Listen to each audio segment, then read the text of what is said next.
अस्सलामुअलैकुम। Horror stories के एक न्यू एपिसोड के साथ मैं हूं मजहर मलिक। कैसे हैं आप लोग? उम्मीद है खैरियत से होंगे। आज की ये खौफनाक कहानी जो मैं आपको सुनाने जा रहा हूं, ये भेजी है एक पुलिस के डिपार्टमेंट से वाबस्ता इमरान साहब ने, लाहौर से। इमरान साहब का तारुफ क्या है और उन्होंने जो कहानी भेजी है, इसके मुतल्लिक मैं इस स्टोरी के बिल्कुल लास्ट में बात करूंगा।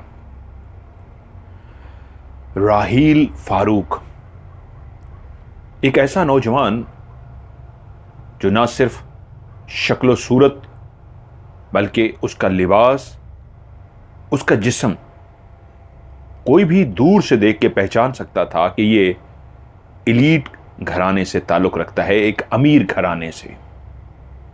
हमेशा वो एक ऐसा लिबास पहन कर रखता जिससे उसकी अमारत झलकती। खुदा ने शक्ल सूरत भी बहुत अच्छी दी थी, कद काट भी बहुत अच्छा था। ऊपर से वर्जिश करके उसने अपने उस जिस्म को और खूबसूरत बना लिया था।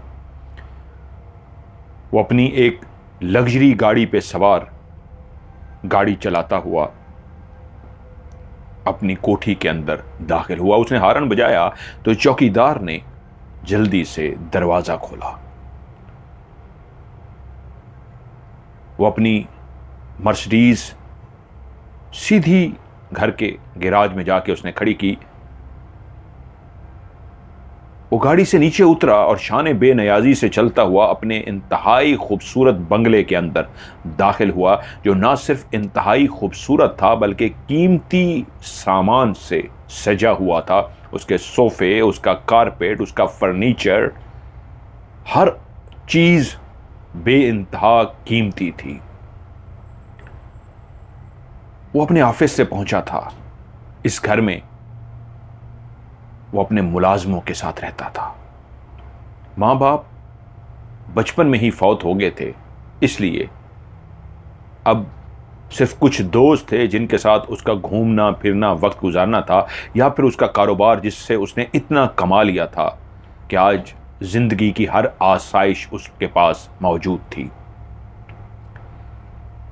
घर में दाखिल होते ही वो सीधा शावर लेने चला गया। उसने शावर लिया और जैसे ही शावर लेके फ्रेश होके वो डाइनिंग टेबल पर पहुंचा तो मुलाजिम उसके लिए खाना लगा चुके थे।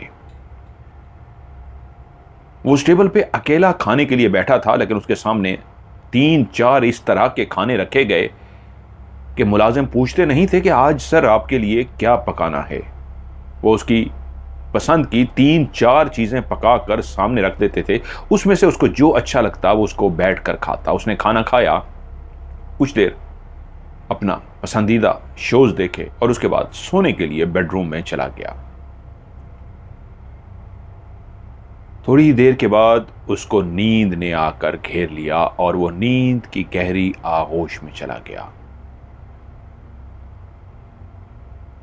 उसने ख्वाब में देखा वो अपने बिस्तर पर सोया हुआ है कि एकदम से उसकी आंख खुली और वो अपने बिस्तर से उठकर बैठ गया। उस 2 मंजिला मकान के ऊपर वाले कमरे में उसकी रिहाइश थी। वो अपने बेड से नीचे उतरा और चलता हुआ सीधा टेरेस में आ गया। जैसे ही वो टेरेस में आकर खड़ा हुआ तो उसने अपना पसंदीदा सिगार सुलझाया।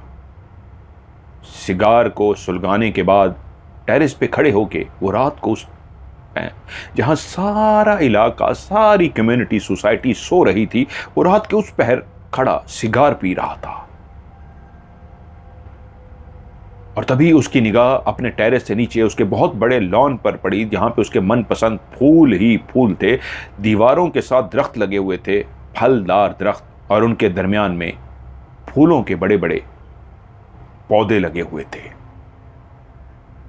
तभी उसकी निगाह पड़ी उसके गेट के बिल्कुल साथ जो एक बड़ा सा आम का दरख्त था, उसके साथ ही गुलाब के फूलों की कई पौधे लगे हुए थे। तभी उसकी निगाह पड़ी गुलाब के फूलों के पौधे, जहां पे गुलाब, लाल कलर के बड़े बड़े गुलाब निकले हुए थे, वहीं कोई खड़ा था, कमर करके। उसकी कमर टेरेस पे खड़े राहील की तरफ थी। वो उसका चेहरा नहीं देख सकता था,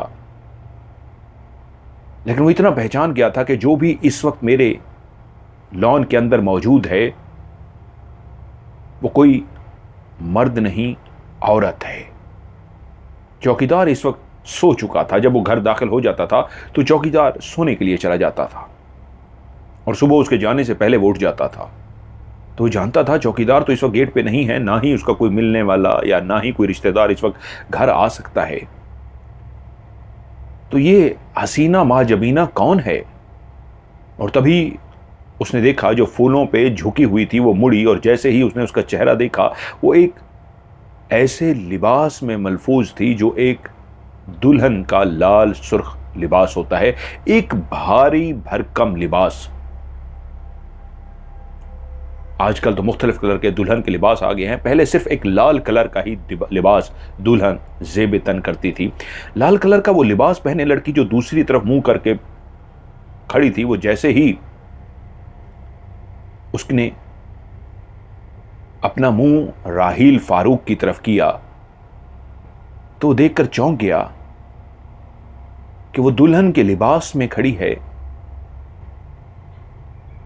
ऐसी दुल्हन जिसको कोई भी देख के आंखें झपकना भूल जाए, ऐसी हसीनो जमील लड़की के ना चाहते हुए भी वो अपनी कोशिश के बावजूद अपने पांव का ना रोक सका और उसके पांव खुद ब खुद नीचे सीढ़ियों की तरफ जाना शुरू हो गए। मार्बल की बनी हुई सीढ़ियों से वो उतरता हुआ नीचे गेट से बाहर आ गया। अब वो अपनी बड़ी सी घर की इमारत से बाहर अपने लॉन के अंदर दाखिल हो चुका था और वो चलता चलता चलता बिल्कुल उसी लड़की की तरफ जा रहा था। जैसे ही उसके करीब गया तो बाहर रोशनी थी, उसने रोशनी में उसका चेहरा देखा। इतनी बड़ी बड़ी उसकी पलकें, जैसे कोई लड़कियां आर्टिफिशियल नकली पलकें लगाती हैं, उसकी हकीकत में इतनी बड़ी बड़ी पलकें और उसके अंदर झील जैसी आंखें, पंखड़ियों जैसे गुलाब से बने हुए होंठ और पिंक पिंक उसके गाल। उसका चेहरा नहीं था, वो वाकई कुदरत का शाहकार थी। इतनी हसीनो जमील लड़की थी कि उसने इससे पहले इतनी हसीनो जमील लड़की को नहीं देखा था। वो खड़ा उसको टिक टिकी बांधे देखी जा रहा था कि लड़की जानती थी ये खड़ा मुझे देख रहा है। तभी उसने जो अपने हाथों में सोने की चूड़ियां पहनी हुई थी, गले में भी जेवरात पहने हुए थे, उसने अपना हाथ आगे कर दिया और शहजाद को देखकर बोली, ये देखो मेरी मेहंदी खराब हो गई है, मेरी मेहंदी फैल गई है। और शहजाद ने उसके हाथ की तरफ देखा तो जिस तरह मेहंदी का एक गोल सा दायरा बनाया जाता है हाथ में, एक डिजाइनिंग की मेहंदी तो और चीज होती है, बिल्कुल हथेली पे एक गोल सा दायरा बना दिया जाता है, ऐसा ही एक गोल सा दायरा बना था। और वो बोली थी कि देखो मेहंदी का रंग कैसे चढ़ा है, लेकिन ये खराब हो रहा है, देखो खराब हो गया है। वो रूहान सी आवाज में बोली और तभी उसकी निगाह पड़ी, वाकई वो जो मेहंदी गोल से अंदाज में लगी थी वो फैलना शुरू हो रही थी। और देखते ही देखते वो मेहंदी का लाल गोल दायरा सा उसके हाथ से फैलता फैलता फैलता उंगलियों तक फैल गया।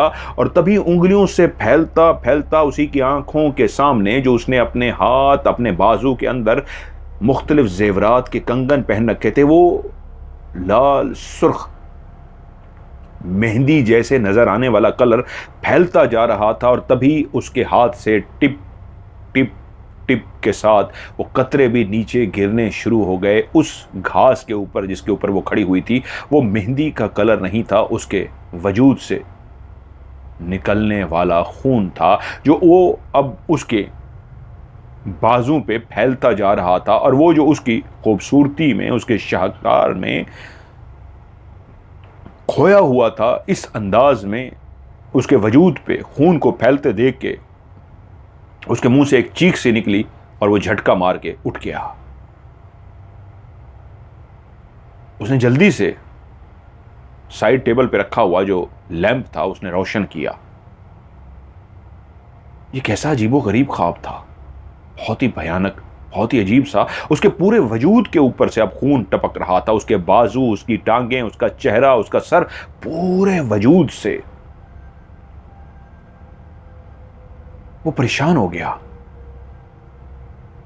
उसने उठकर जल्दी से पानी का एक गिलास भरा जग से, घटाघट घटाघट पानी पी गया और सोचने लगा ये मैंने कैसा अजीबो गरीब ख्वाब देखा है। लेकिन खुद ही उसने अपने आप को तसल्ली दी, कभी कभी ऐसा हो जाता है कि ख्वाब इंसान के लाशऊर में कहीं अटक जाते हैं और इंसान ना चाहते हुए भी कुछ ऐसा देख लेता है जो उसको कभी भी कुछ ऐसा याद भी नहीं होता। खैर, कुछ देर वो बैठा रहा और उसके बाद फिर से लेटा और सो गया। उसके बाद अगले दिन वो सुबह उठा, अपने ऑफिस चला गया, सब कुछ भूल गया। अगली रात कुछ भी ना हुआ, उससे अगली रात भी कुछ ना हुआ। ठीक तीसरी रात सेम ख्वाब उसने फिर से देखा। वही लड़की वहीं मौजूद थी और उसने ख्वाब में उसी तरह देखा। वो टेरेस में गया है और टेरेस से नीचे उसके पास पहुंचा है। पहुंचते ही उसके हुस्न का दीवाना सा हुआ, पलके झपकाए बगैर उसको टिकटिकी बांधे देख रहा है कि तभी से उसने कहा, ये देखो मेरी मेहंदी खराब हो गई है, तुमने मेरी मेहंदी को खराब कर दिया है। वो चौंक पड़ा। आज उसने जो जुमला कहा था, तुमने मेरी मेहंदी को खराब कर दिया है, और मेहंदी खराब होना अच्छा शगुन नहीं होता। उसने पूरा ख्वाब देखा और उसी लम्हे उसकी आंख खुली जब उसके पूरे वजूद से खून टपकना शुरू हो गया। उसका पूरा वजूद लहूलुहान हो गया, खून से भर गया और वो फिर से जाग गया कि ये क्या है, ये कैसी मुसीबत है, ये कैसा ख्वाब है। दूसरी दफा मैंने सेम वैसा ही ख्वाब देखा है जैसे मैंने पहले देखा था। चंद दिनों के बाद फिर से उसने वही ख्वाब देखा तीसरी दफा। तो सुबह उठ के उसको फिर से ख्वाब याद था कि ये क्या हो रहा है मेरे साथ, ये मैं कैसा ख्वाब देख रहा हूं। लेकिन तीसरी दफा जब उसने ख्वाब देखा तो वो अपने आप से मुखातिब हुआ, ऐसा हो क्यों रहा है मेरे साथ। वो लड़की मुझे कह रही है मैंने उसकी मेहंदी को खराब की। क्या मैंने कभी किसी लड़की के साथ जिंदगी में कोई ज्यादती की है। वो बैठ के सोचता रहा, उसको कुछ भी याद ना आया। उसने सर को झटका, ऑफिस के लिए तैयार हुआ, चला गया। आज जब वो ऑफिस से वापस आया और बिस्तर पर सोने के लिए लेटा तो सोने से पहले ही उसको वो ख्वाब याद आ गया कि ये क्या हो रहा है मेरे साथ, मैं ऐसे ख्वाब क्यों देख रहा हूं। कल ऑफिस की छुट्टी थी तो आज वो जागना चाहता था। वो नहीं चाहता था कि फिर से सोए और ऐसा ख्वाब देखे। रात का तकरीबन 1 बजे का टाइम था कि उसका दिल किया कि वो अपना सिगार उठाए और टेरेस पे जाके सिगार पिए। उसने सिगार उठाया और टेरेस पे जाकर खड़ा हो गया। वो जाग रहा था, आज सोया नहीं था, उसका नींद ही नहीं आ रही थी। जैसे ही वो टेरेस पे खड़ा सिगार पी रहा था तो एकदम से उसके दिमाग में ख्याल आया, राहील नीचे मत देखना, कहीं ऐसा ना हो कि वो जो ख्वाब है वो हकीकत बन जाए और वो नीचे मौजूद हो। तभी ना चाहते हुए भी उसके चेहरे पे एक मुस्कुराहट आई कि ये मैं क्या सोच रहा हूं, क्या बेवकूफ़ी है। उसने नीचे की तरफ देखा, लेकिन उसी लम्हे वो चौंक पड़ा। उसी तरह लिबास पहने कमर करके उसकी तरफ खड़ी थी। उसका मुंह गुलाब के फूलों की तरफ था और उसकी तरफ पीट करके खड़ी थी। उसको अपनी आंखों पे यकीन ना आया। उसने अपने आप को हाथ लगा के देखा, सिगार की तरफ देखा, क्या मैं फिर से ख्वाब देख रहा हूं। लेकिन ये तो हकीकत थी, वो तो जाग रहा था, कोई ख्वाब नहीं था। ये कैसे हो सकता है जो मैं ख्वाब देख रहा हूं, क्या वाकई मैं फिर नींद में तो नहीं हूं। वो टेरेस से सीधा चल के कमरे में गया। उसने लाइटें ऑन की ये चेक करने के लिए कहीं मेरा ख्वाब तो नहीं है, लेकिन सब कुछ हकीकत था। वो अजीब सा हो गया, इधर उधर देखा और तेजी से चलता हुआ अपने घर के नीचे उतरा। और जैसे ही वो दरवाज़ा खोल के बाहर लॉन में दाखिल हुआ तो वो उसी तरह मुंतज़िर थी जिस तरह उसने ख्वाब में देखा था। वो चलता हुआ सीधा उसके पास गया देखने के लिए क्या ख्वाब हकीकत बन चुका है। हाँ, हकीकत बन गया था, वो सपना हकीकत बन गया था, वो सामने खड़ी थी। उसी तरह बेइंतहा हसीनो जमील, बड़ी बड़ी पलकों वाली, झील जैसी आंखों वाली, सतवां सा नाक, इंतहाई खूबसूरत गाल, ऐसा मासूम सा चेहरा कि जो भी देखे तो देखता ही रह जाए। वो उसके वजूद के, वो उसके चेहरे को देख रहा था इस अंदाज में कि पलकें झपकाए बगैर, कि तभी उसको याद नहीं था कि अगला कदम वो यही करेगी कि अपना हाथ आगे कर देगी। तभी उसने अपना हाथ आगे कर दिया और कहा, ये देखो मेरी मेहंदी का रंग कितना चढ़ा है, लेकिन तुमने मेरी मेहंदी के रंग को खराब कर दिया है। ये देखो तुम्हारी वजह से मेहंदी खराब हो गई है। और उसी ने देखा, वाकई उसी तरह गोल सी एक मेहंदी हथेली पे लगी हुई थी और वो रंग फैलता ही जा रहा था, वैसा जैसा वो ख्वाब में देखता था। और देखते ही देखते उसकी आंखों के सामने वो पूरा लहू, वो खून उसके वजूद के हर हिस्से से टपकना शुरू हो गया। वो लहू लहान सी हो गई। जिसको वो ख्वाब में देखता था तो वो घबरा कर जाग जाता था, तो ये तो उसकी आंखों के सामने हो रहा था। ये कोई सपना या ख्वाब नहीं, हकीकत ही। तो एकदम से उसके मुंह से जोरदार चीख निकली और वहीं वो बेहोश हो गया। उसके मुलाजमों ने उसकी चीख की आवाज सुन ली थी। वो भागते हुए वहां पहुंचे। चौकीदार अलर्ट तो रहता था, चक्कर भी लगाता रहता था, गहरी नींद तो नहीं सोता था, लेकिन अलर्ट होता था। जब उसने चीख की आवाज सुनी तो भागता हुआ आया कि देखा राहील उस घास पे बेहोश पड़ा है। भाग कर गया, वो दूसरे मुलाजमों को भी जगा कर ले आया। उन्होंने राहील को उठाया और बेहोश राहील को उठाकर उसके बिस्तर पर ले गए।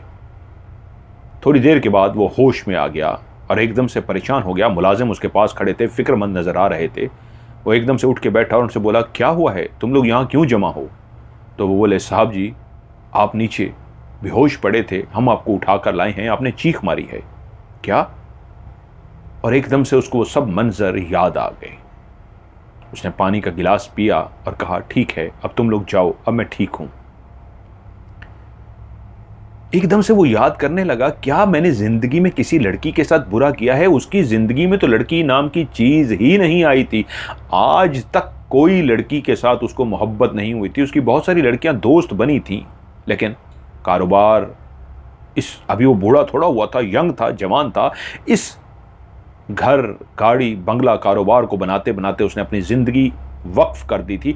लड़की की तरफ देखने का तो उसको मौका ही नहीं मिला था। कारोबारी लड़कियां कई जो बिजनेस डील के हवाले से, बिजनेस के पॉइंट ऑफ व्यू से मिलती, वो जरूर उनको देखता, लेकिन उस निगाह से नहीं देखा था जिस निगाह से मर्द एक लड़की को देखता है कि वो उसको अपनी दुल्हन बना सके, हम सफर बना सके।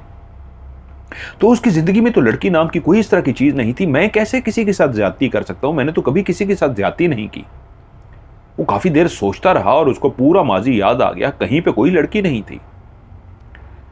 अगले दिन वो ऑफिस जाने की बजाय सीधा अपने दोस्त की तरफ गया।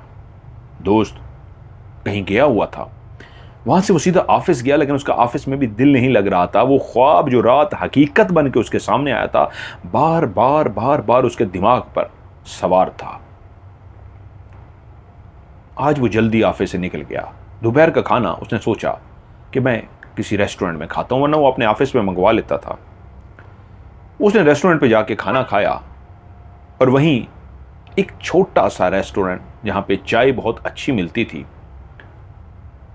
वो वहां चला गया। उसने अपने लिए एक ऐसी टेबल का इंतखाब किया जो बिल्कुल शीशे के पास थी, जिस शीशे से वो बाहर का मंजर देख सकता था। वहां पे वो बैठा, अक्सर वो वहां पे जाता था। उसने चाय का ऑर्डर दिया, उसकी मनपसंद चाय। वेटर जानता था ये एक रईस ज़्यादा है, मर्सिडीज पे आता है, तो वो उसको प्रोटोकॉल देते। उसने एक कप पिया, लेकिन मुसलसल सोचों में गुम रहा। दूसरा, तीसरा, 4 कप पी गया। वो मुसलसल सोची जा रहा था, कितने घंटे से बैठा हुआ था, कि एकदम शीशे के पार देखते हुए सड़क पे उसकी निगाह पड़ी। एक हसीना महजबीना जो किताबें ज़मीन से इस अंदाज में उठा रही थी, शायद उसकी किताबें ज़मीन पर गिर गई थी। वो इसलिए अपने ख्यालों से चौंका था कि एक लड़की को मदद की ज़रूरत थी। उसकी 2-3 किताबें जो हाथ में थी वो ज़मीन पर गिरी हुई थी, वो उसको उठा रही थी और झाड़ के अपने बगल में रख बाजू पे उठा रही थी। तो उसने कहा क्या हुआ है इसके साथ। लेकिन जैसे ही वो सीधी खड़ी हुई और उसने उसके चेहरे की तरफ देखा तो जो दुल्हन उसने ख्वाब में और फिर हकीकत में देखी थी, अगर वो बला की खूबसूरत थी तो ये लड़की उससे भी कई गुना ज़्यादा खूबसूरत थी। अगर दोनों को इकट्ठा खड़ा कर दिया जाता तो कहने वाले कहते कि फ़ैसला करना बहुत मुश्किल है कि ये ज़्यादा हसीन है या ये ज़्यादा हसीन है। दोनों बेइंतहा हसीन। ये लड़की भी उसी दुल्हन की तरह इंतहाई हसीन व जमील थी। उसको टिकटिकी बांधे देख रहा था। उसके चेहरे की मासूमियत उसके लिबास से लगता था कि वो किसी आम से घर की है। वो जल्दी से अपने जगह से उठा, एक बड़ा सा नोट उठा के वेटर को दिया कि बाकी ये तुम रख लेना, और तेजी से चलता हुआ बाहर गया। लेकिन तब तक वो लड़की शायद जा चुकी थी। पहली दफा ऐसा हुआ था किसी लड़की को देख के उसके दिल के तार हिल गए थे। वो तार जिनके अंदर एक सुर होता है, मोहब्बत का सुर, दीवानगी का सुर, हम सफर बनाने का सुर। उसके दिल के तार छिड़ गए थे। वो लड़की उसके ऐसी सवार हुई कि आज जब उस रेस्टोरेंट के अंदर वो बैठा, मुसलसल इतने घंटे उस दुल्हन, उसके खून के बारे में सोच के परेशान हो रहा था, वो सब कुछ उसके दिमाग से उतर गया। अगर सवार थी तो वही एक लड़की। वो घर तो पहुंच गया, लेकिन मुसलसल उसके दिमाग में वो लड़की जिसको उसने किताबें रोड से उठाते हुए देखा था ऐसी सवार हुई कि रात को वो सो भी ना सका। कब उसकी आंख लगी वो नहीं जानता, लेकिन ख्वाब में भी उसने उसकी मंजर को देखा कि वो उसी रेस्टोरेंट में बैठा है और दूसरी तरफ वो किताबें उठा रही है, और जैसे ही खड़ी होती है वो उसको देख के हैरान रह जाता है। अगले दिन उसी टाइम पे वो फिर उसी होटल में पहुंच गया, उसी जगह पर बैठा और बाहर के मंजर की तरफ देखता रहा। शायद वो आएगी आएगी आएगी। और फिर ऐसा हुआ, वो लड़की सामने से आती हुई दिखाई दी। उसने जैसे ही उसे देखा, उसको देखने में ऐसा महव हो गया कि वो भूल गया कि उसे इस जगह से उठना है और बाहर जाके उससे बात करनी है। जब वो जा चुकी तब वो होश में आया। उसकी दीवानगी, उसका सहर, उसका जादू उस पर ऐसा दीवाना वार करता था कि वो सब कुछ भूल जाता था। जब तक वो बाहर पहुंचा वो फिर से जा चुकी थी और वो अपने आप से बोला, मुझे क्या हो गया है, मुझे उससे बात करनी है। जब से उसे मैंने देखा है मैं दीवाना हो गया हूं। अगले दिन उसने फैसला किया, रोड के उसी किनारे जहां पे वो गुजरती थी, रोड को क्रॉस करती थी, उसने अपनी मर्सिडीज खड़ी की और उसके साथ टेक लगाकर खड़ा हो गया इस इंतजार में कि वो उस लड़की से आज बात करेगा। उसने कभी किसी लड़की से बात नहीं की थी, वो इस टॉपिक पे कर भी नहीं सकता था, वो शर्मीला था इस टॉपिक के लिए। लेकिन आज दिल के हाथों ऐसा मजबूर हो गया था, फैसला कर चुका था। वो लड़की उसे आती दिखाई थी और जैसे ही उसके करीब पहुंची तो गुजरने लगी। तभी उसने कहा, एक्सक्यूज मी। वो लड़की चौंकी और उसने पीछे मुड़ के देखा। कहा, जी। कहा, मुझे आपसे बात करनी है। वो लड़की शायद पहले भी एक दफा उसको रेस्टोरेंट में देख चुकी थी, क्योंकि आज जब उसे बात करने लगा था तो उससे एक दिन पहले ही लड़की ने भी उसकी तरफ एक निगाह तो डाली थी, लेकिन एक सरसरी निगाह के सामने ये बैठा है। शायद इतना वो जान गई थी, ये तो वही है जहां मैंने इसको सामने बैठे हुए देखा था। वो बोली, जी कहिए, क्या कहना है। उसने कहा, मैंने आज तक ना किसी को कहा है ना मुझे कहना आ रहा है। मेरी जुबान लड़खड़ा रही है। अगर आप प्लीज इजाजत दें तो हम बैठकर बात कर सकते हैं। वो बोली, नहीं, आपको जो कहना है यहीं पे कहिए, प्लीज। मेरी जिंदगी और मौत का सवाल है। ये जुमला बोलते हुए वो इतना इमोशनल हो गया कि मेरी जिंदगी और मौत का सवाल है। लड़की को लगा जैसे वाकई कोई सीरियस मामला है। उसने कुछ सेकंड सोचा और कहा, ठीक है, आइए। दोनों चलते हुए उसी जगह बैठ गए जहां पे वो बैठ के उसको अंदर से देखता था। लड़की उसके सामने बैठी थी और बोली, जी बोलिए। उसने कहा, मेरा नाम राहिल है। मैंने इसी जगह से आपको पहली दफा देखा है। और जैसे ही मैंने आपको देखा है, यकीन मानिए मुझे नहीं पता मोहब्बत, प्यार, इश्क ये क्या होता है। मैं अपने होश खो बैठा हूं। आप हर वक्त मेरे दिमाग पर सवार हो गई हैं और यकीन मानिएगा मैंने आज से पहले कभी किसी लड़की के लिए ऐसे जुमले नहीं कहे, ना ही मेरी जिंदगी में कभी कोई लड़की आई है।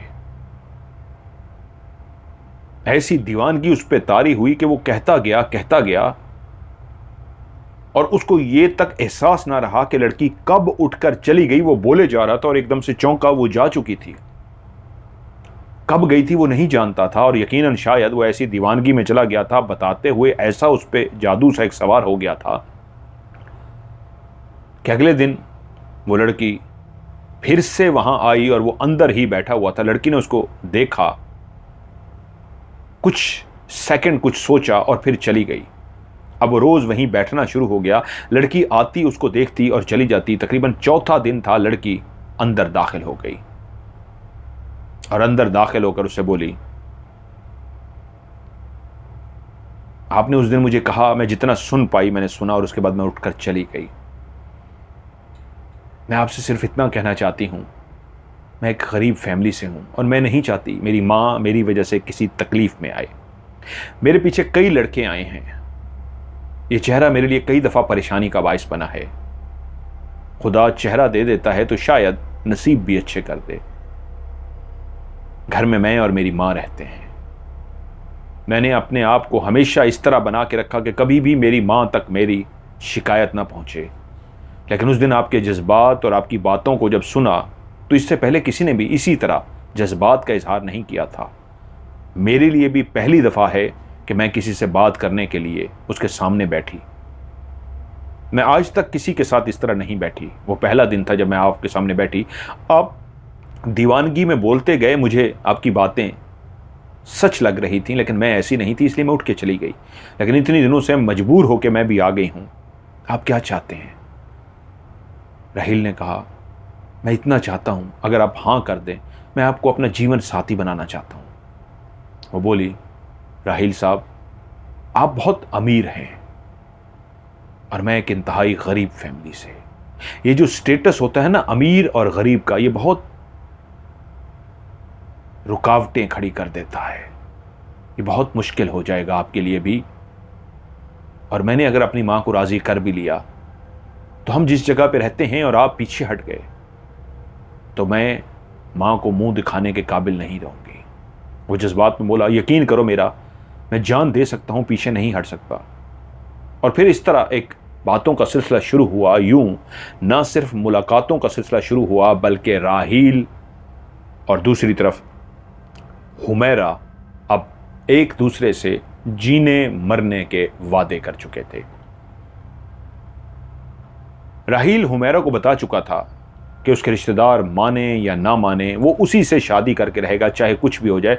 और रहीला भी उससे कह चुकी थी कि सिर्फ पहली दफ़ा उसने उसकी मोहब्बत को अगर इकरार किया था, उसकी मोहब्बत को कबूल किया था तो सिर्फ इतना कहा था, बस इतना याद रखना, तुम पहले और आखिरी मर्द हो, तुमने मुझे धोखा दिया तो मैं जिंदा नहीं रहूंगी, मैं अपनी माँ को मुंह दिखाने के काबिल नहीं रहूंगी। मेरी माँ ने मेरी परवरिश करने में कोई कमी कुताही नहीं की। मैं एक बच्चों को पढ़ा के रोज़ वापस आती हूँ, मेरा गुजर बसर यही ट्यूशन है जिसके पैसों से होता है, मुझे धोखा मत देना।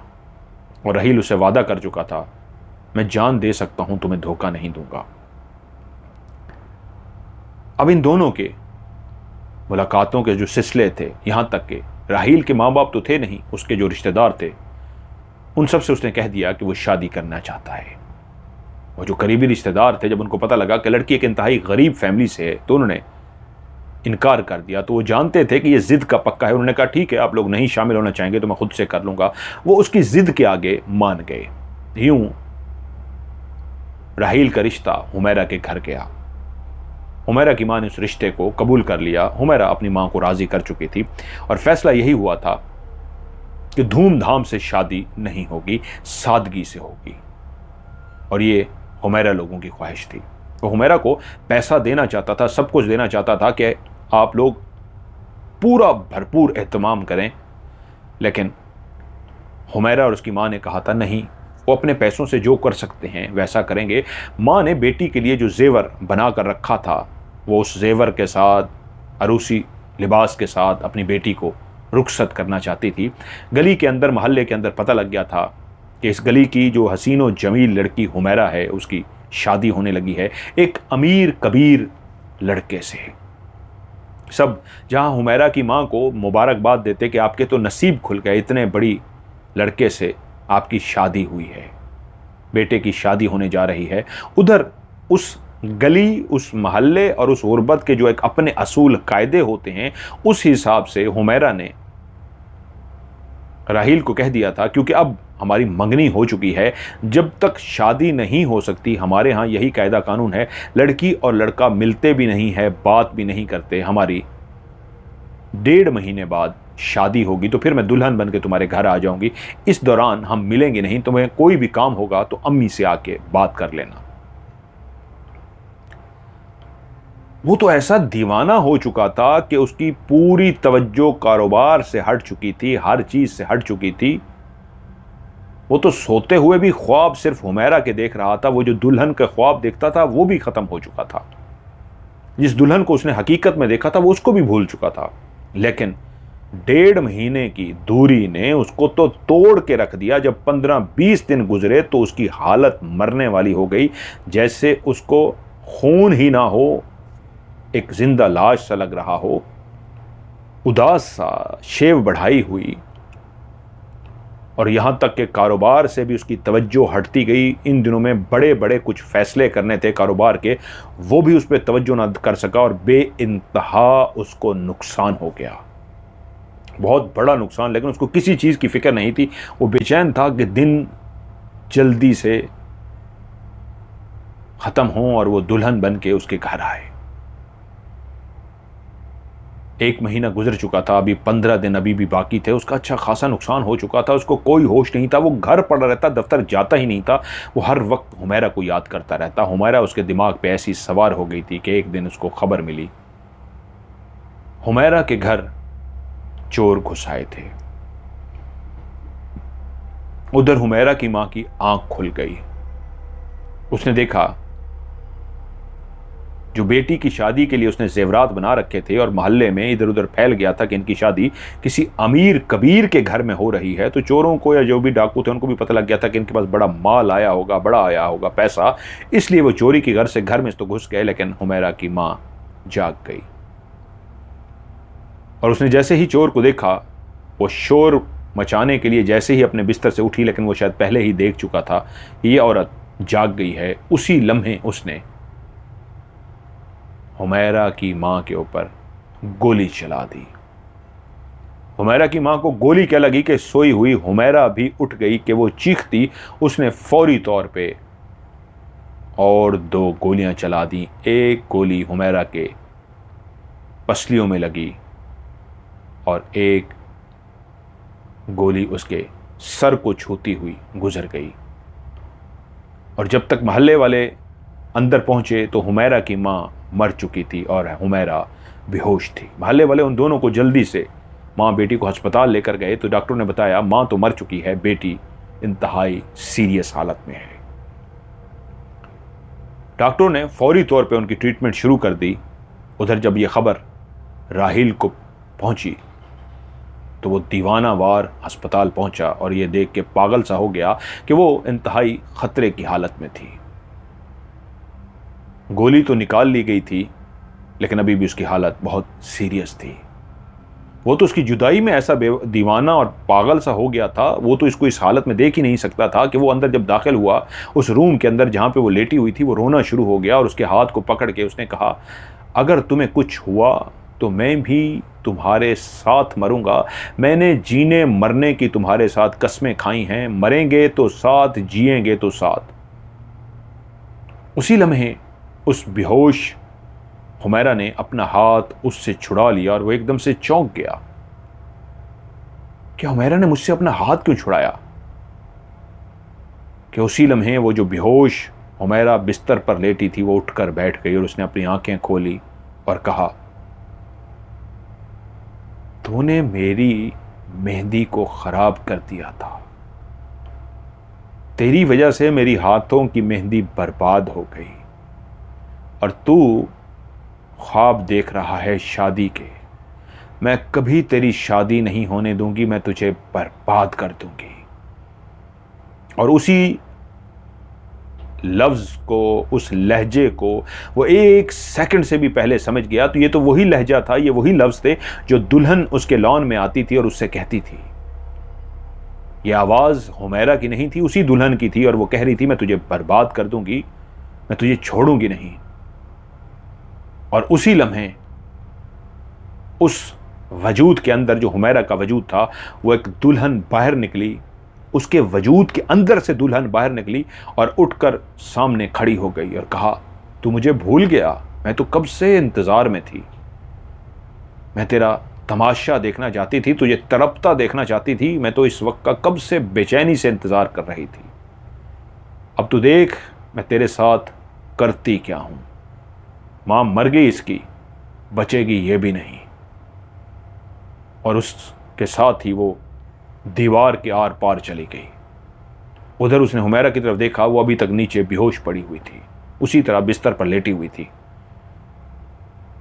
वो समझ गया कि वो जो दुल्हन को ख्वाब में फिर उसने हकीकत में देखा था, वही अभी सामने थी और उसको कह कर गई थी कि मैं तुझे ऐसा तड़पा तड़पा के मारूंगी, ऐसा सबक दूंगी कि तू याद करेगा, तेरी शादी नहीं होने दूंगी। तो क्या इसी ने हुमैरा की माँ को मारा है? क्या ये हुमैरा को भी मार डालेगी?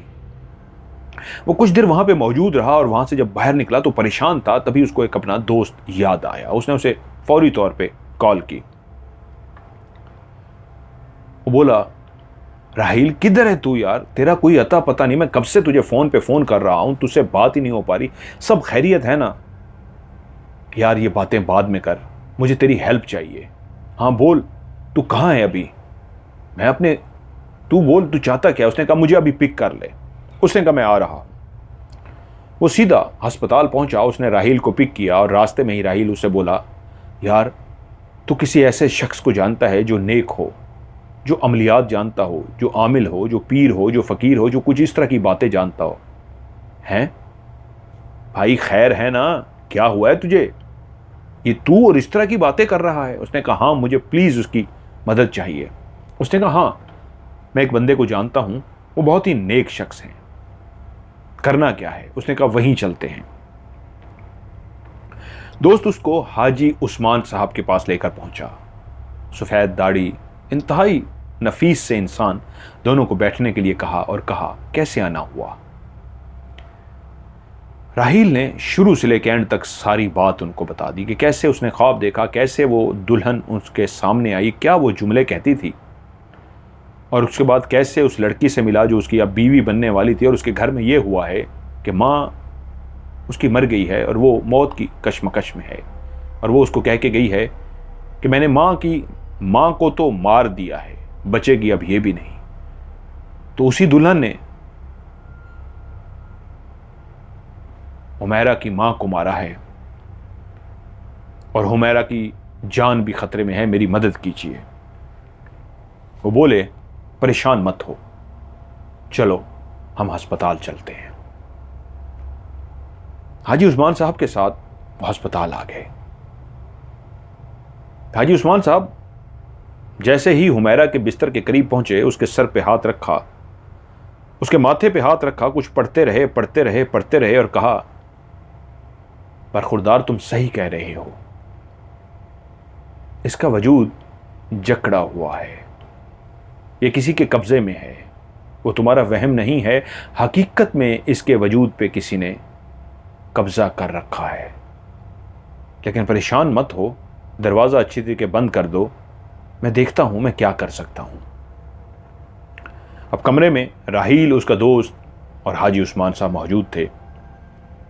वो एक कुर्सी पर बैठ गए, उन्होंने आंखें बंद की और कुछ पढ़ना शुरू कर दिया। कुछ देर तक पढ़ते रहे, तभी राहील ने देखा दीवार के उस पार जहां से वो गई थी, वही दुल्हन दीवार के अंदर से दाखिल होकर कमरे में आ गई। और उसी लम्हे जैसे ही राहील की निगाह उस दुल्हन पे पड़ी तो समझ गया, लेकिन वो उस वक्त सिर्फ राहील को नजर आ रही थी, ना ही उसके दोस्त को, ना हाजी उस्मान साहब को। हाजी उस्मान साहब ने आंखें खोली तो एकदम से राहील बोला, हाजी साहब वो आ गई है, वो सामने है। तो दोस्त भी चौंक पड़ा, इधर उधर देखना शुरू हो गया कि कहाँ है। तो हाजी साहब बोले अगर आ गई है तो कोई बात नहीं, अभी वो सामने भी आ जाएगी। कुछ देर पढ़ा और कहा जो भी हो सामने आओ।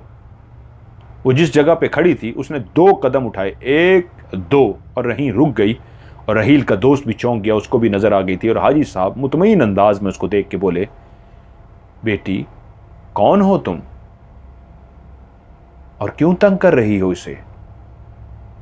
वो बोली मैं जानती हूं आप अल्लाह के नेक बंदे हैं, आपके बुलाने पे मैं आ गई हूं।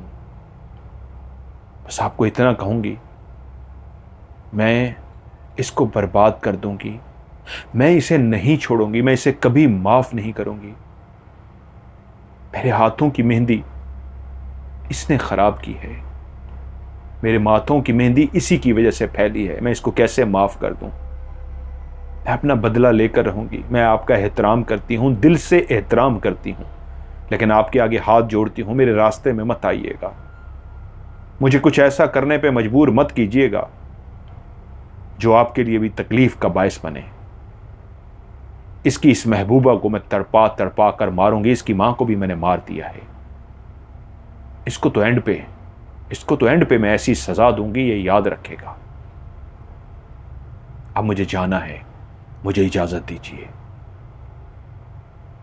उसी लम्हे वो पीछे हटी, उल्टे कदमों, मुड़ी नहीं, उल्टे कदमों चलती हुई दीवार के अंदर चली गई, जैसे कोई किसी पीर के उस्ताद के एहतराम में उल्टे कदमों वापस जाता है अकीदत में, ऐसे ही वो उल्टे कदमों वापस चली गई। हाजी उस्मान साहब बोले राहील बेटा, तुम अपनी पूरी जिंदगी को याद करो, क्या तुमसे कोई ऐसा गुनाह, कोई ऐसी गलती हुई है जो तुम्हें याद नहीं है? हाजी साहब मुझे तो कुछ याद नहीं आता, मेरा तो कभी किसी के लड़की के साथ, मैं जब तक याद करता हूं मेरी जिंदगी में कभी कोई लड़की नहीं आई, यही हुमैरा मेरी जिंदगी में पहली लड़की है और कोई भी नहीं आई। हाजी साहब बोले ठीक है, आओ बाहर चलते हैं। वो तीनों बाहर आ गए और एक बेंच पे जाकर बैठ गए। हाजी साहब बोले बरखुरदार, तुम कह रहे हो तुम्हारी जिंदगी में हुमैरा ही पहली लड़की है, उससे पहले आज तक कोई लड़की नहीं आई, लेकिन मैं तुमसे ये कह रहा हूं, याद करो अपनी पूरी जिंदगी में कोई ऐसा हादसा, कोई ऐसा वाकया या ऐसा कुछ जिससे तुम भुला बैठे हो, लेकिन तुमने किसी का दिल दुखाया हो, किसी को तकलीफ दी हो, तुम्हारी ज़ात से किसी को नुकसान पहुंचा हो। क्योंकि ये जो माजरा है, मुझे जहां तक समझ आ रहा है, तुम्हारी ज़िंदगी से इसलिए जुड़ा है, बज़ाहिर तुम सच कह रहे हो, किसी लड़की से तो ऐसा ताल्लुक़ नहीं था, लेकिन कहीं ना कहीं उस लड़की का तुमसे ताल्लुक़ इसलिए बनता है, तुमसे कोई नादानी में, अनजाने में, जाने में कुछ तो गलती हुई है। वो कुछ देर सोचता रहा और उसके बाद बोला मैं छोटा सा था, मैंने एक गरीब घराने में आंख खोली थी, मेरे माँ बाप अल्लाह को प्यारे हो गए, रिश्तेदारों ने हमारे घर पर कब्जा कर लिया, मैं बहुत छोटा सा था, बस एक मुलाजिम की तरह मुझे उस घर में रहने दिया, सारा काम मुझसे कराते थे और मैं इतना जान चुका था कि अब मुझे अकेले लड़ना है। वहीं गली के औबाश कुछ लड़के थे जो मुझसे बड़ी उम्र के थे, मेरी उनके साथ दोस्ती हो गई। फिर उनके साथ मिलके मैं चोरियां करने लगा, मेरे पास पैसा नहीं था, हम छोटी छोटी चोरियां करते, मैं बड़ा होता गया, यहां तक कि मैंने उन पैसों से एक पिस्तौल खरीदा, ऐसा पिस्तौल जिसके आगे सलेंसर लगा होता है ताकि आवाज़ पैदा ना हो। ये मैंने अपनी हिफाजत के लिए ख़रीदा था और उसकी वजह यह थी कि मुझे पैसा कमाना था और अब छोटी छोटी चोरियों से बड़ी चोरी करनी थी। हम 3 दोस्त थे, हमने फैसला किया कि अब जो छोटी छोटी पैसों की चोरियां करते थे उसकी बजाय एक ऐसे मोहल्ले के अंदर हम जा रहे थे जिसकी छतों के साथ छतें जुड़ी हुई थीं और वहीं पे एक घर के अंदर घुसकर हमने चोरी करनी थी। हमारा एक दोस्त वहाँ पे पहले ही रैकी करके आ गया था, सब कुछ देख आया था। हम तीनों वहाँ पे पहुँचे और मुख्तलिफ छतों को क्रॉस करते हुए जब एक छत पे पहुँचे तो वो कमज़ोर सी छत थी। वहाँ पे दोस्त का पाँव इस तरह से घुसा कि वो नीचे ही चला गया। वो गिरा तो नहीं, उसका पाँव उस छत के अंदर ही घुस गया और उसको मोच आ गई और गिर सा गया। उसके मुंह से एक ज़ोरदार चीख निकली। उधर से मोहल्ले वाले और उस घर वाले शायद जाग गए। जैसे ही उन घर वालों की आंख खुली, उन्होंने छत को ऊपर से टूटते हुए देखा था, नीचे गिरते हुए देखा था, किसी का पाँव भी देख लिया और चीख भी सुन ली। उन्होंने शोर मचा दिया। उन्होंने शोर का मचाया, बाकी मोहल्ले वाले भी जाग गए।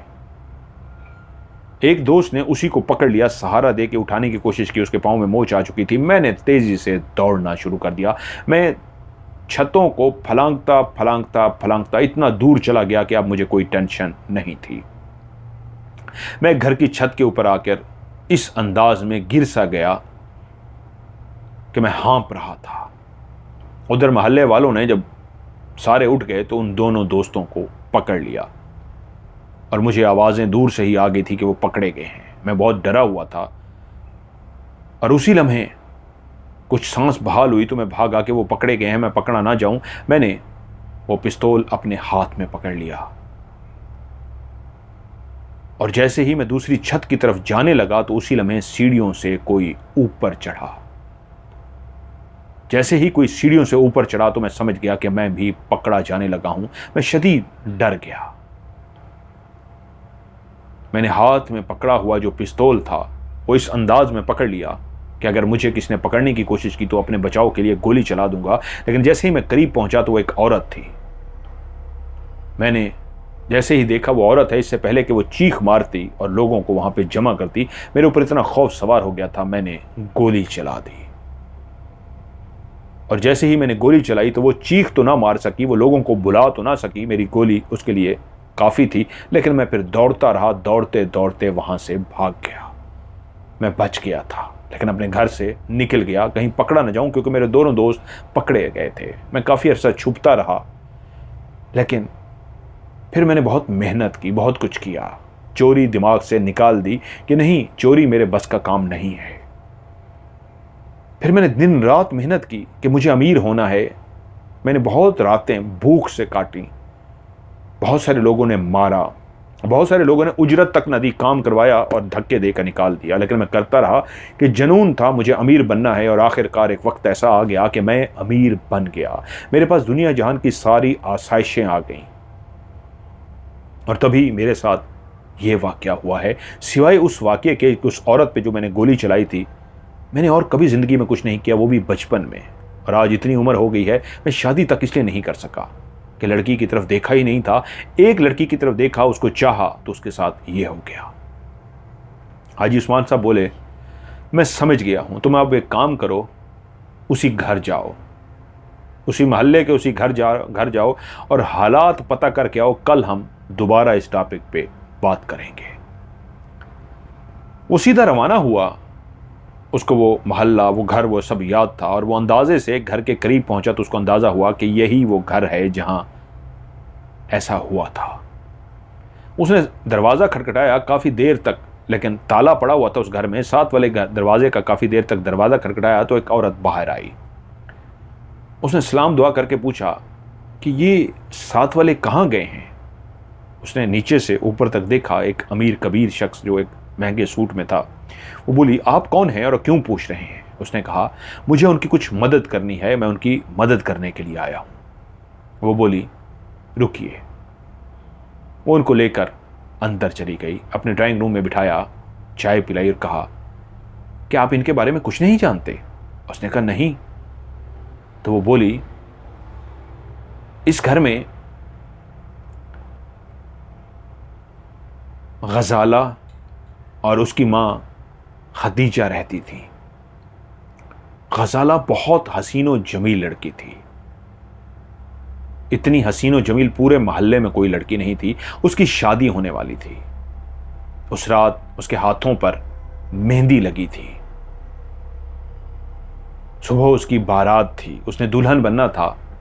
लेकिन उसी रात ऊपर से क्या गिरा कि उसकी मेहंदी पे आके लगा, उसकी मेहंदी खराब हो गई।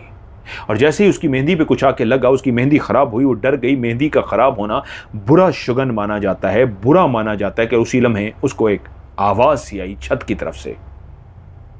वो सीधा छत की तरफ गई तो क्या देखती है, उसकी माँ खून में लथपथ पड़ी है। और जैसे ही वो माँ के करीब पहुंची तो पता लगा उसकी माँ मर चुकी है।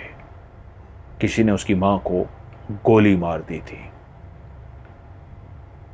वो अपनी मां से लिपट के ऐसी रोई, ऐसी रोई, ऐसी रोई कि उसकी दुनिया उजड़ चुकी थी। मोहल्ले वाले उसके रोने पे, उसके चीखने पे भाग कर आ गए। और उन्हें जब देखा उसकी मां मर चुकी है, उसको बहुत सहारा देने की, बहुत समझाने की कोशिश की, लेकिन वो दीवानी हो गई। वो अपनी मां से बहुत प्यार करती थी। इससे पहले कि सुबह होती और उसकी मां को कफन दफन का बंदोबस्त करते, तो उस घर से 2 लाशें निकली थीं। एक मां खतीजा की और दूसरी लाश थी बेटी गजाला की। गजाला भी अपनी मां के साथ मर चुकी थी। कोई नहीं जानता था उसके साथ क्या हुआ है। वो जिससे शादी करने जा रही थी उससे बेइंतहा प्यार करती थी। उसका नाम मुस्तफ़ा था। मुस्तफ़ा और वो बेइंतहा एक दूसरे से प्यार करते थे। मुस्तफ़ा उसका कज़न था, लेकिन मुस्तफ़ा भी जानता था कि वो जितना उससे प्यार करती है उससे कई गुना ज़्यादा वो अपनी माँ से भी प्यार करती है। माँ का दर्जा एक अपनी जगह पे था, लेकिन माँ की मौत का सदमा उसके लिए इतना बड़ा था कि वो बच ना सकी और वो भी माँ के साथ चल बसी। उसके बाद से तब से ये घर खाली पड़ा हुआ है। यहाँ कोई भी नहीं आया, बाहर ताला है। जब से माँ बेटी की इस घर से लाश निकली है, कोई रिश्तेदारों का नहीं पता कौन पीछे था, क्या था, कोई किसी का नहीं पता। बस घर ये बंद पड़ा हुआ है। कभी कभी इस घर से माँ बेटी की आवाज़ें आती हैं, जैसे माँ अपनी बेटी को पुकारती थी, गजाला बेटी बात सुन। और कभी कभी हमें गजाला के हंसने की आवाज़ आती है, कभी कभी रोने की भी आवाज़ आती है। हम नहीं जानते, हमने देखा कुछ नहीं है, लेकिन उसको मरे हुए इतने साल होने के बावजूद भी गजाला के रोने की अक्सर आवाज़ें आती हैं। वो माँ बेटी तो कब की मर चुकी हैं। जब उसने ये सारी बात सुनी तो उनका शुक्रिया अदा किया और सीधा हाजी उस्मान साहब के पास गया। उनको सारी सूरत हाल बताई तो वो बोले, कल मगरिब के वक्त हम उस घर चलेंगे, अल्लाह खैर करेगा। मगरिब के वक्त उस घर गए।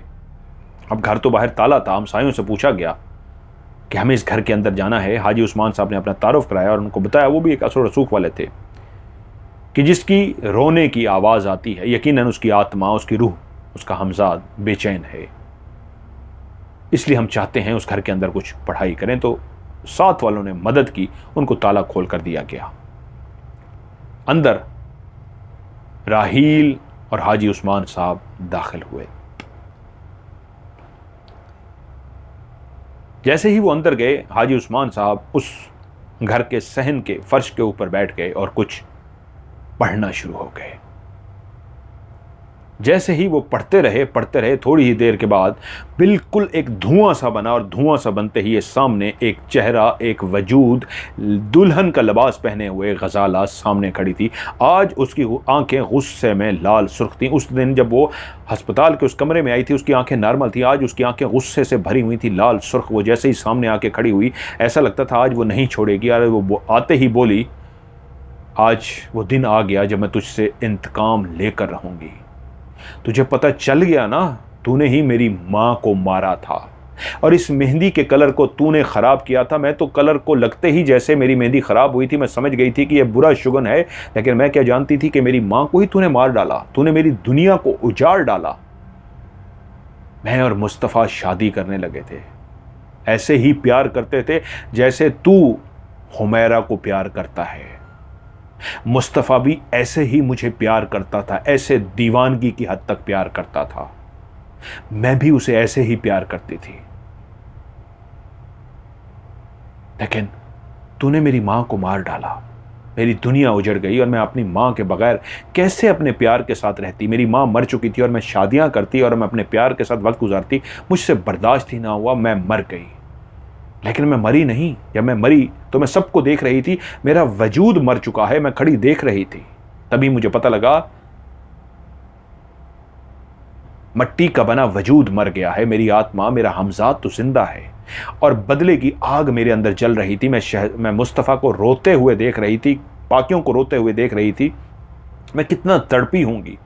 मेरी माँ भी मर चुकी, मेरी माँ मरते ही चली गई थी, लेकिन मेरी रूह, मेरा हमजाद फंस गया था। मैं नहीं जा सकी जहाँ जाना था, जहाँ सबने जाना होता है, आत्माओं ने, रूहों ने। मैं भटक गई कि नहीं, मुझे बदला लेना है। मेरा मुस्तफ़ा कैसे रो रहा था।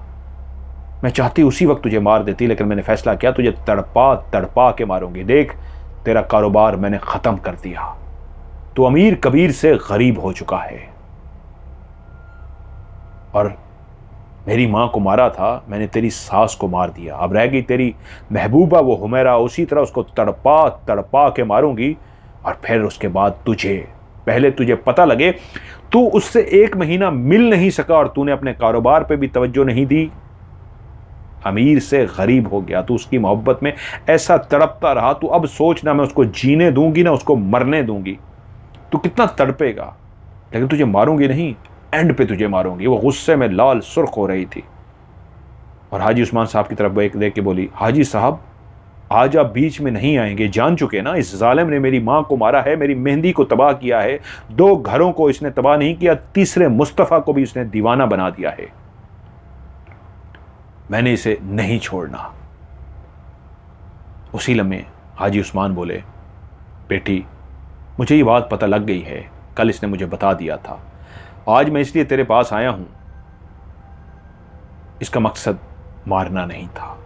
हाँ, इसने अपनी जान बचाने के लिए मार दिया, लेकिन तू भी तो जानती है उसके बाद उसने वो सब छोड़ दिया। तू ये भी तो देख इसके साथ बचपन में क्या हो रहा था। उसके माँ बाप मरने के बाद हमसायों ने, रिश्तेदारों ने, सब ने इसके साथ क्या किया। तो वो बच्चा आगे बढ़ने के लिए जब बड़ा हुआ तो अपने मुस्तकबिल के लिए, पैसा कमाने के लिए ऐसा कुछ कर रहा था। वो दिल का बहुत बुरा होता तो उसके बाद भी चोरियां जारी रखता। वो तुम्हारी माँ को मारने के लिए हरगिज़ नहीं आया था, अपनी जान बचाने के लिए उसने ऐसा किया। हाँ, उसने जुर्म किया, लेकिन उसकी सज़ा है इस दुनिया में भी, आखिरत में भी अल्लाह देगा। तू इसको माफ़ कर दे। वो बोली, नहीं हाजी साहब नहीं, मैं इसको माफ़ नहीं करूँगी। आज ये इसकी ज़िंदगी का आखिरी दिन होगा। और उसी लम्हे वो जैसे ही आगे बढ़ी, उसी वक्त दरवाजे पे एक आवाज़ आई,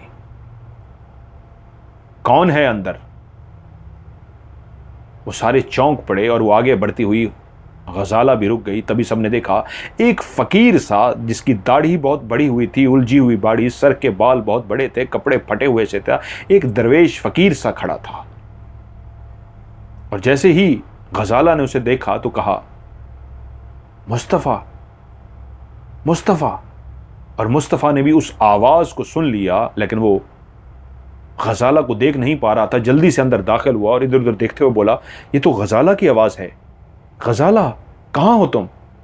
हाजी उस्मान बोले, वो यहीं पे मौजूद है। तुम उसे नहीं देख सकते, लेकिन हम उसे देख सकते हैं। वो बदला लेने आई है। क्या तुमने कुछ सुना है? कब आए हो बाहर?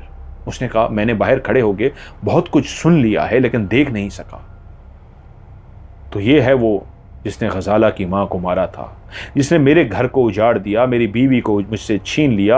आज मैं फ़कीर बन चुका हूँ, लेकिन अब तो अल्लाह के साथ लौ लगा चुका हूँ। अब तो ज़िंदगी की, अब तो दुनिया की, अब तो चाहत ही नहीं है। अब तो यही चाहत है कि वो बस राज़ी हो जाए। वो जो ऊपर है, वो जो चाहता है, वो जो करता है, बेहतर करता है। हम इंसान तो सोचते हैं, वो बेहतर जानता है किसके लिए क्या करना है। हक हू अल्लाह हू। वो एक दरवेश हो चुका था। तभी उसको याद आया और गजाला की तरफ बोला, हाँ गजाला, मैंने सब सुन लिया है, तो इसे माफ़ कर दे। शायद अल्लाह को यही मंजूर था। मौत तो बरहक है। वक्त से पहले ना किसी को मौत आई है, ना कभी आएगी। तेरी माँ की और तेरी मौत शायद ऐसे ही लिखी थी, तरीका शायद कोई मुख्तलिफ था। इसको माफ़ कर दे, इसको माफ़ कर दे। गजाला ठंडी सी पड़ गई। मुस्तफ़ा की बातें सुन के जैसे बिल्कुल वो उसके ऊपर दीवानगी, गुस्सा, जुनून जो था वो ठंडा पड़ गया। उसने गुस्से से आखिरी दफ़ा राहील की तरफ देखा और कहा, जा, मुस्तफ़ा ने कह दिया मैं मर के भी उससे प्यार करती हूँ। मुस्तफ़ा, तुम्हें मेरी आवाज़ आ रही है, तुम मुझे सुन पा रहे हो। इस दुनिया में तो हम नहीं मिल सके, अगली दुनिया में मैं तुम्हारा इंतज़ार कर रही हूँ। कल भी मुझे तुमसे प्यार था, आज भी मुझे तुमसे प्यार है, अगली दुनिया में भी तुम्हारी गज़ाला बेचैनी से तुम्हारा इंतज़ार करेगी। मैंने इसे माफ़ किया, तुम्हारा हुक्म सर आंखों पे। तुम मेरे मजाजी खुदा हो, एक खुदा ऊपर है और दूसरा मजाजी खुदा होने वाला शौहर होता है। गज़ाला अगले जहां तुम्हारा इंतज़ार करेगी।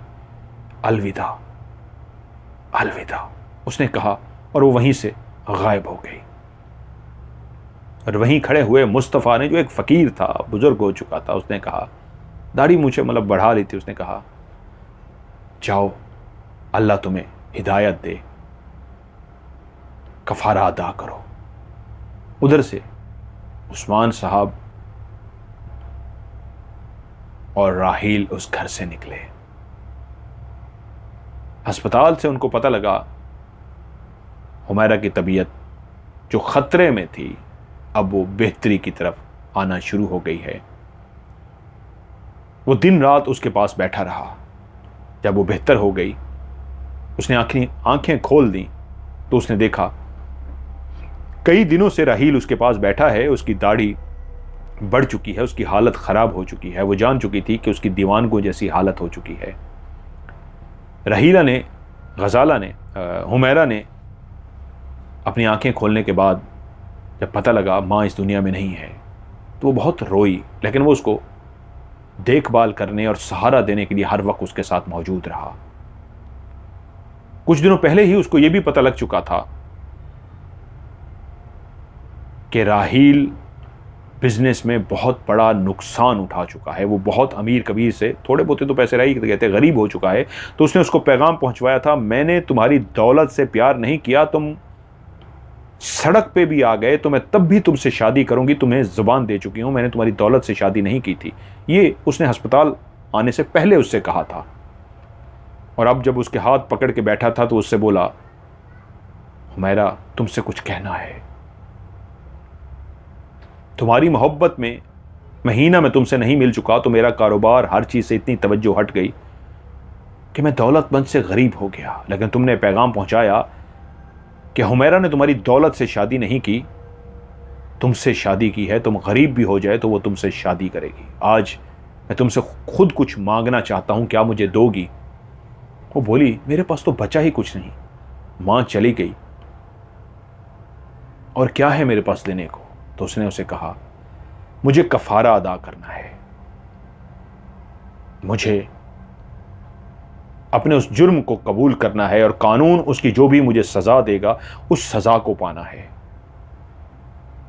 खुदा से दुआ करूंगा खुदा मुझे माफ कर दे, लेकिन कम से कम इस दुनिया का जो कानून है उसको मैं ज़रूर अपनाऊंगा। अपना कफ़ारा अदा करने के लिए मैं अपने आप को कानून के हवाले करूंगा। और उसने सब बात उसको बता दी शुरू से, जिस तरह उस्मान साहब को बताई थी कि कैसे दुल्हन उसको नज़र आती, कैसे वो फिर आई, क्या क्या हुआ, सब कुछ उसने बता दिया। और उसने कहा, अब मैंने फ़ैसला किया है कि मैं अपने आप को कानून के हवाले कर दूंगा।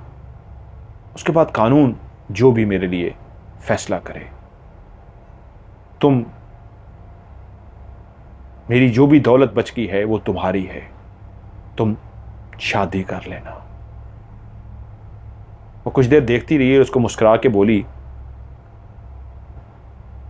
जब तुम्हारे पास कुछ नहीं बचा तो मैंने तब भी कहा था तुमसे शादी करूंगी। और अगर आज तुम जेल जा रहे हो, तुम क्या समझते हो मैं किसी और से शादी कर लूंगी? नहीं राहील, नहीं। हुमैरा कल भी तुम्हारी थी, आज भी तुम्हारी है। चाहे कानून तुम्हें जो भी सजा दे, मैं शादी नहीं करूंगी। अगर तुम लौट के वापस आए तो मैं इंतजार करूंगी। वो दोनों बहुत रोए, बहुत बातें की और उसने अपने आप को कानून के हवाले कर दिया। जिस पुलिस के, अब वो रिटायर हो चुके हैं ओहदे से, उन्होंने का मेरा ओहदा ना बताया था, पुलिस के साथ वाबस्ता रहे हैं, इमरान साहब लाहौर से। वो कहते हैं कि कानून ने उसको सख्त सज़ा तो नहीं दी, उस वक्त अनजाने में उससे कत्ल हुआ था और उसका सुराग भी नहीं मिल सका था और उसने खुद पेश किया था तो उसको 7 साल की सज़ा हुई। और जब वो जेल में था तो इमरान साहब कहते हैं तभी उसने अपनी सारी कहानी मुझे उस वक्त सुनाई थी जब वो रिहा होने वाला था। उसके 7 साल मुकम्मल होने वाले थे। वो बहुत खुश था। मेरी उससे बहुत अच्छी गपशप हो चुकी थी। और तब उसने कहा था, हुमैरा आज भी उसका इंतज़ार कर रही है।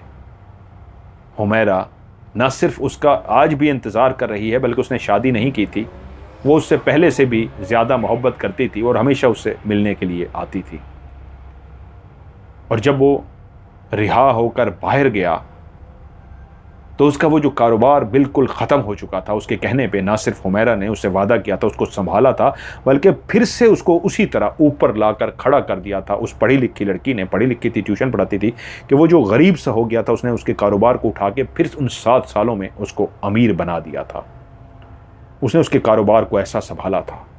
फिर उन्होंने जब धूमधाम से शादी की नीयत की तो इमरान साहब जो पुलिस के महकमे से वाबस्ता थे, उनको भी अपनी शादी पे इनवाइट किया और बहुत धूमधाम से उनकी शादी हुई। इमरान साहब कहते हैं, मैंने भी उनकी शादी पे शिरकत की।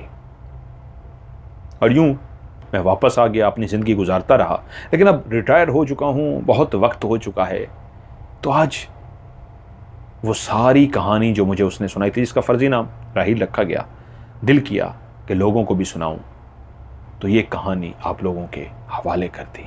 तो मैं इस कहानी के एंड में आप लोगों से रिक्वेस्ट करूंगा, आज की वीडियो को भी लाइक कीजिएगा, शेयर दोस्तों के साथ ज़रूर कीजिएगा, और ये कहानी आपको कैसी लगी है नीचे कमेंट्स में ज़रूर बताइएगा।